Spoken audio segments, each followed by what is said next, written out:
మహాశివరాత్రి పర్వదినం సందర్భంగా విశాఖ సాగర తీరం శివనామ స్మరణలతో హోరెత్తుతోంది. విశాఖ సహా ఉత్తరాంధ్ర అంతటా శివరాత్రి పర్వదినాన్ని కనుల పండుగగా జరుపుకుంటున్నారు. అందాల అరకు అర్ధనారీశ్వరుడికి భక్తి నీరాజనం పడుతోంది. అరకులోని బ్రహ్మరాంబ సహిత మల్లేశ్వరునికి ప్రతిష్ఠించి 50 ఏళ్లు పూర్తయిన సందర్భంగా ఈసారి మహాశివరాత్రిని ఘనంగా నిర్వహిస్తున్నారు. 50,000 దీపాల్లో కొలువైన శివజ్యోతి అందరినీ ఆకట్టుకుంటోంది.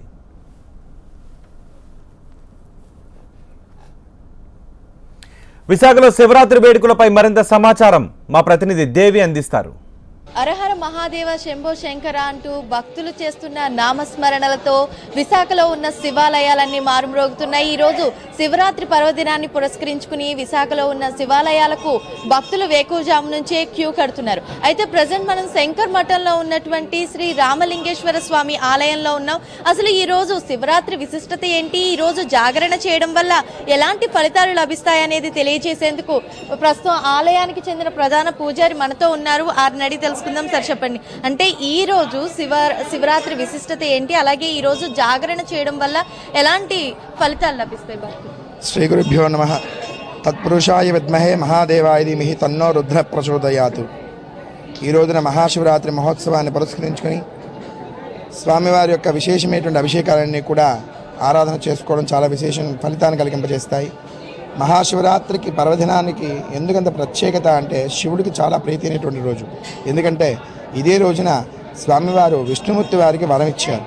ఏమి వరము అంటే, ఈ విష్ణుమూర్తి వారికి బ్రహ్మకి మధ్య జరిగినటువంటి విభేదంలో, అనగా నేను పెద్ద అంటే నేను గొప్ప అనేటువంటి ఆలోచనలో ఉన్నటువంటి ఆ సందర్భంలో పరమేశ్వరుడు వారికి ఒక పరీక్ష పెడతాడు.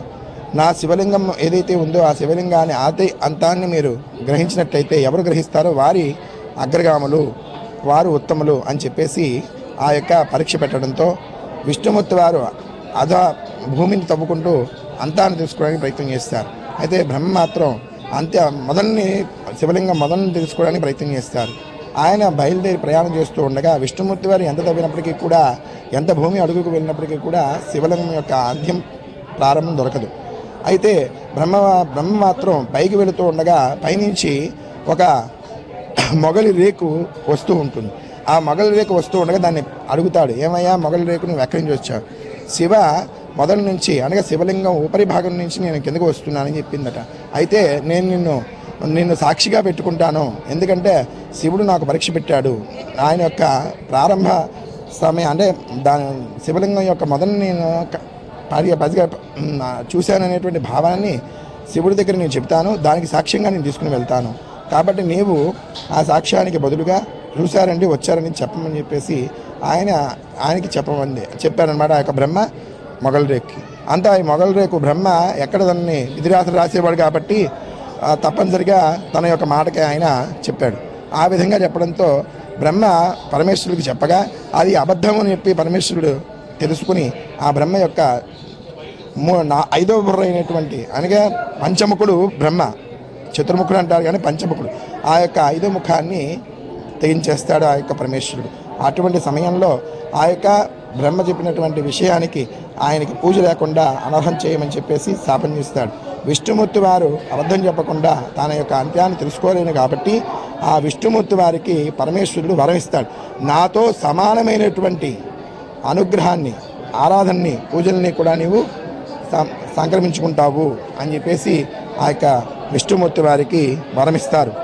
ఆ విధంగా జరగడం వల్ల ఈ రోజున ప్రత్యేకించి ఆ విధమైనటువంటి వరాన్ని ఇవ్వడంతో స్వామికి ప్రీతి అయినటువంటి రోజు ఇది, విష్ణుమూర్తి వారికి ఇచ్చినటువంటి రోజు. కాబట్టి శివ రాత్రి మహోత్సవాన్ని పురస్కరించుకొని ఆ శివుడికి ప్రీతి అయినటువంటి రోజున భక్తులందరూ కూడా పంచామృతాలతో అభిషేకం చేస్తూ జాగరణాది కార్యక్రమాలు చేయడం వల్ల వారికి కోటి జన్మల పాపం నివారణ అవుతుందని చెప్పేసి శివపురాణంలో జరిగే ఉంది, వ్రాయడం ఉంది.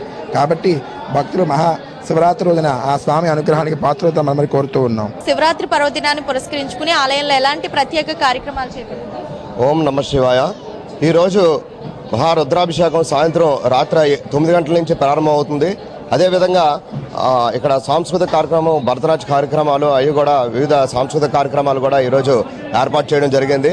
అదేవిధంగా భక్తులకు కూడా మంచినీటి సదుపాయాలు, ప్రసాద వితరణ అది కూడా ఎటువంటి ఇబ్బంది లేకుండా అన్ని చర్యలను దేవాదాయ శాఖ మరియు చైర్మన్ ధర్మకర్త మండలి సభ్యులందరూ కూడా మా వంతు ప్రయత్నంగా మేము అన్ని తీసుకోవడం జరుగుతుందండి. భక్తులతో మాత్రం దేవాలయాలన్నీ కళకళలాడుతూ దేదీప్యమానంగా కనిపిస్తున్నాయి. చూడొచ్చు మనం విద్యుత్ అలంకరణ కావచ్చు, అదే విధంగా పూలతో ఒక రకమైనటువంటి కాంతులతో ఆలయం అంతా కూడా, ఆలయ ప్రాంగణం అంతా కూడా దేదీప్యమానంగా మారిపోయింది. శివరాత్రి పర్వదిన వేడుకలకు సంబంధించి ఒక ఆహ్లాదకరమైన వాతావరణం ఇక్కడ కనిపిస్తుందని చెప్పాలి.